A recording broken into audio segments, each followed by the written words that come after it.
I'm Parker Asman, an inside crime investigator based in Mexico.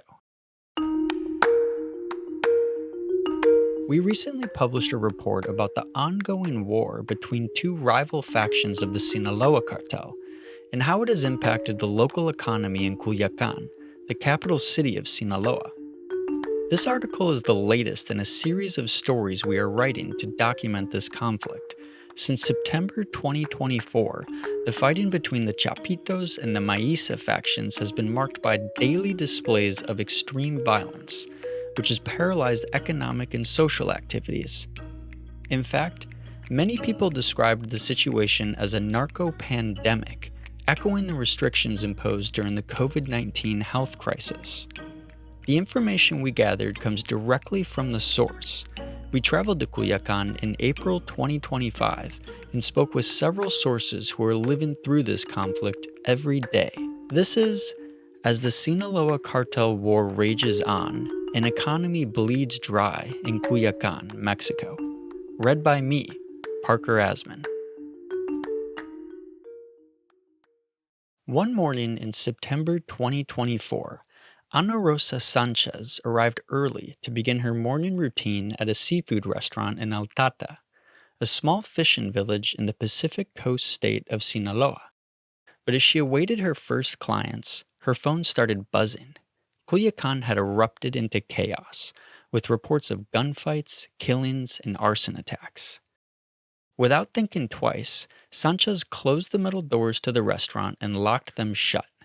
She wouldn't open them again for 4 months. Altata is located just about 40 minutes west of Culiacán, the capital city of Sinaloa. For years, it has been a favorite destination for locals to spend a weekend, enjoying the beach, eating fresh seafood, and listening to the state's famous banda style of music.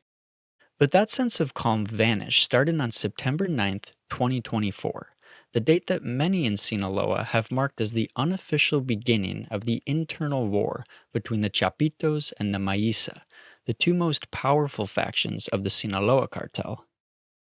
The fighting began after the controversial arrest of the famed capo Ismael Zambada Garcia, alias El Mayo, and is centered mostly around Culiacán, the Sinaloa Cartel's historic operational base.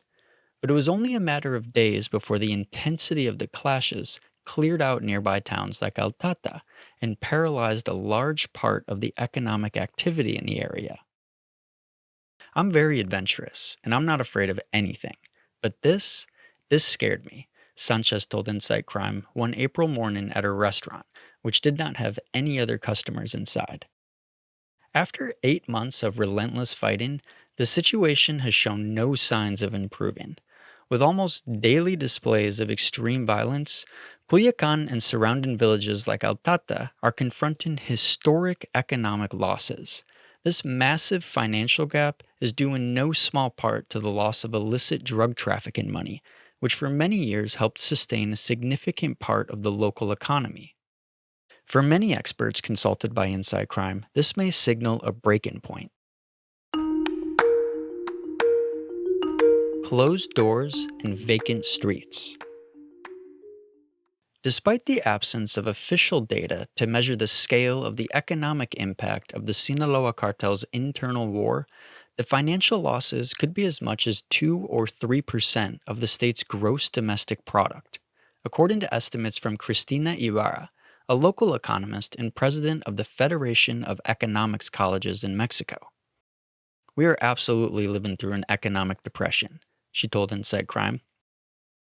The restaurant and hotel sectors were the first to be hit hard by the loss of clients, largely due to the self-imposed curfew that many adhered to in the face of the daily violence breaking out across Culiacán.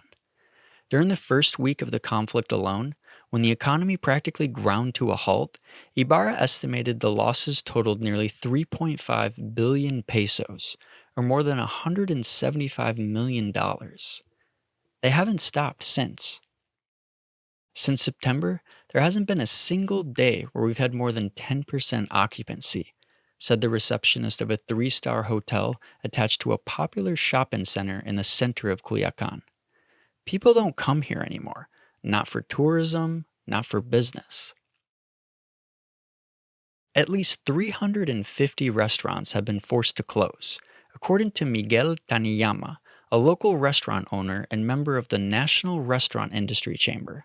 An untold number of other informal businesses like street food stalls have also closed down. The restaurants that have managed to stay open have been forced to close early, let go staff, and look for new ways to keep themselves afloat, such as offering breakfast. Staff members have also seen their tips fall dramatically.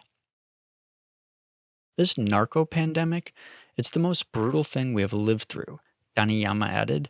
It's worse than the COVID-19 pandemic. Small and medium sized businesses were the next to collapse. The city is filled with shuttered and vacant buildings that once housed convenient clothing, tech, and stationery stores. Recently, one pharmacy chain announced it was closing 40 locations just in Culiacán. There is still no official data on the number of jobs lost due to the Sinaloa Cartel conflict. However, experts like Ibarra and Marta Reyes, the president of the Mexican Employers Confederation in Sinaloa, estimate that between 12,000 and 14,000 jobs were lost between September 2024 and April 2025, just in Culiacán alone. What's more, the conflict has halted any possibility of generating new economic opportunities. Culiacán created 591 less formal jobs in 2024 compared to 2023, according to data from the Mexican Social Security Institute. And in just the first 3 months of 2025, there were 6,643 fewer job opportunities than there were during the same time period the year before. Ibarra added that today she estimates there are around 4,700 fewer entrepreneurs than before the conflict started, and almost 41,000 new people now earning only the minimum wage. However, local businesses are not just impacted by the loss of clientele, but also targeted violence. Since September 2024, complaints for extortion and robberies have increased across Sinaloa, reaching levels not seen in the past 8 years. The consequences have been devastating. Daniyama, the local restaurant owner, estimated that between 20 and 30% of restaurants closed as a form of self-protection because they could not afford to pay extortion or because of direct threats they received. The narco economy vanishes. In Culiacán, there is another sector of the local economy that has been severely diminished due to the violence: luxury goods and services. For many experts and locals consulted by Insight Crime, there is one clear explanation. The internal Sinaloa Cartel war has forced many traffickers and their associates from the city, but with them disappeared an economic bubble fed by illicit financial flows.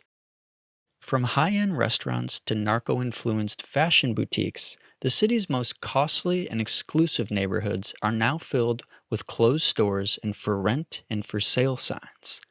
The doors of many businesses frequently associated with money laundering activities have also closed down, such as money exchanges, used car dealerships, and barbershops. It is not hard to see the influence of this black economy. Since 2016, Sinaloa has consistently ranked among the Mexican states with the lowest salaries, according to data from the Mexican Social Security Institute. However, the state has the sixth highest purchasing power in the country, and in 2024, it was among the top 3 states with the largest growth in this area, according to the National Council for the Evaluation of Social Development Policy.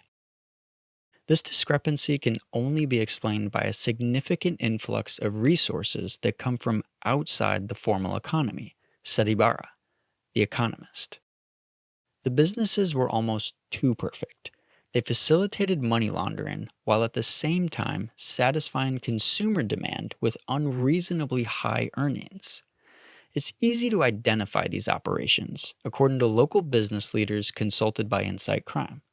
The businesses are usually built in a matter of months with multi-million-dollar investments that would take any regular business years to secure. Prices in Culiacán are inflated and way higher than what the average person can pay, said one member of a local business group. We live with this narco-inflation without even realizing it.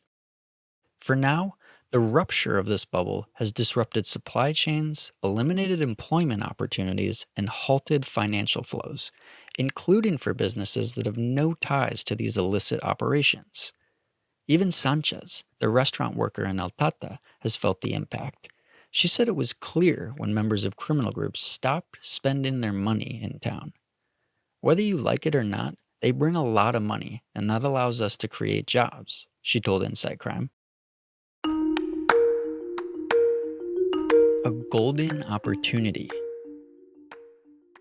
Even with the current economic collapse and future uncertainty, several business people interviewed by Inside Crime said the current crisis represents a golden opportunity to look beyond drug trafficking and rebuild Sinaloa's economy.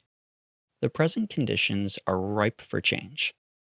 In certain rural communities, the fall of marijuana and poppy cultivation forever ruptured the dependency farming families once had on the economic opportunities provided by crime groups. And in urban areas like Culiacán, the explosion of violence and innocent victims provoked a broader rejection of drug traffickers, even in certain social circles where they were previously tolerated and at times admired. This should be the breaking point, said Taniyama. But it won't be easy. For decades, Sinaloa's economy has depended almost exclusively on agriculture and cattle ranching, with very little diversification outside those industries, according to Reyes, the Coparmex president in Sinaloa. In addition, the U.S. government's recent designation of several organized crime groups in Mexico, including the Sinaloa Cartel, as foreign terrorist organizations, created greater barriers for attracting foreign investment. It's unlikely companies would be willing to take the risk, both reputational and legal, of operating in a region associated with these groups. Still, Reyes told Inside Crime that the present moment offers a unique opportunity to reinvent ourselves. But it's going to take some work, she added. We need to find what added value Sinaloa's economy can provide. That was, as the Sinaloa Cartel war rages on, an economy bleeds dry in Culiacán, Mexico. One of the most recent field reports produced by Inside Crime, published May 9th, 2025, and co-authored by me, Parker Asman, and Inside Crime investigator Victoria Dittmar. For more audio stories, podcasts, and long-form narrative journalism, be sure to follow us on Spotify, Apple, Amazon Music, and YouTube. And to read more of our coverage about the Sinaloa Cartel, Mexico's criminal landscape, and organized crime in the Americas, visit insightcrime.org.